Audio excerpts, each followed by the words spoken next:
Good morning. Happy Wednesday from beautiful but rainy Centralia, Washington. State Representative Peter Robarno of the 20th District and the House Republican Caucus Chair.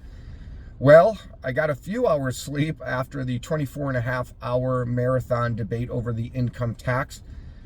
Reading things online in the newspapers, here's my take on all the scuttlebutt about that debate and the income tax. First of all, very unpopular. We had over 150,000 people sign in opposed to the income tax in several different renditions of the income tax. The latest one was dropped on last Friday with no hearing and no opportunity for the public to weigh in, which is a real problem with process, which likely spurred a lot of the long debate so that light could get shed on what is actually in and what is not in that income tax bill. Very unpopular. The people of the state of Washington have voted against an income tax 11 times, and over 60% of the people opposed it every single time. It's definitely unconstitutional. You heard debate yesterday on the Culleton case, a Supreme Court case that has been followed all the way through for the last 100 years, that it's unconstitutional. Income is property. Property needs to be taxed uniformly across the board, and this would not do so because this is an income tax on everybody, but there's an exemption on anything below $1 million. That's not constitutional. You would need a constitutional amendment to do that.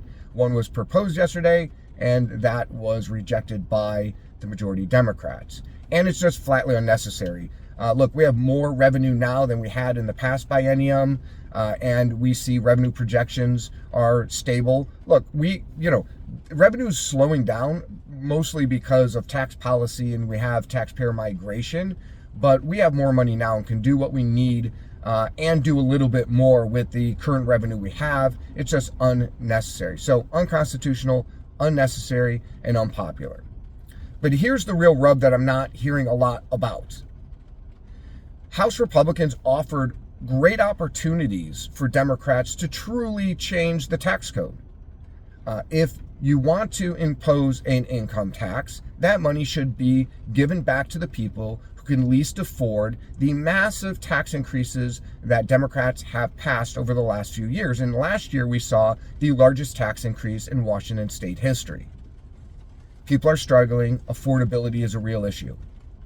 So House Republicans offered amendments such as investing in childcare, rejected. Reducing the sales tax across the board by 1.5%, rejected.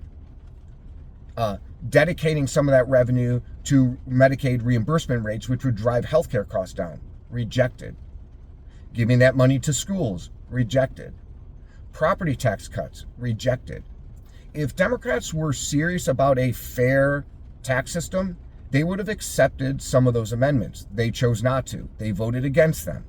There is no broad-based tax relief in that income tax bill. Most of what you hear and read and see about all this money that's going to go out for working families tax credits and universal free lunches is in intent language. It is not statutory. And it is minor. It is not major tax reductions for the people who need it most. House Republicans offered that, and that was rejected.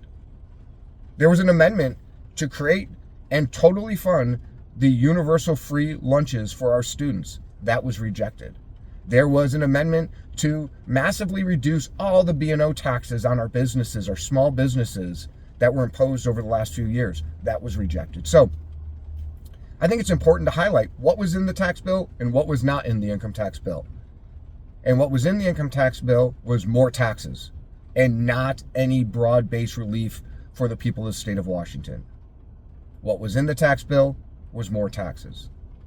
So important over the next few days, you're going to hear a lot of rhetoric from both sides, actually. It's important to actually read the bill, learn about the bill, understand that intent language is not statutory, and that the people have a right to decide whether or not they want to fundamentally change the tax system in the state of Washington. And that should go to the people in a constitutional amendment. And if the people ultimately decide that they do want an income tax, I think it's also important that then we revise the tax code and make sure we provide relief on the back end like sales tax, B&O tax, and property tax. So that's my take on what happened over the last couple days, and most certainly during the 24-and-a-half-hour debate. And I'm always happy to hear from you. You can learn more about my priorities and my statements on the income tax at representativepeterobarno.com.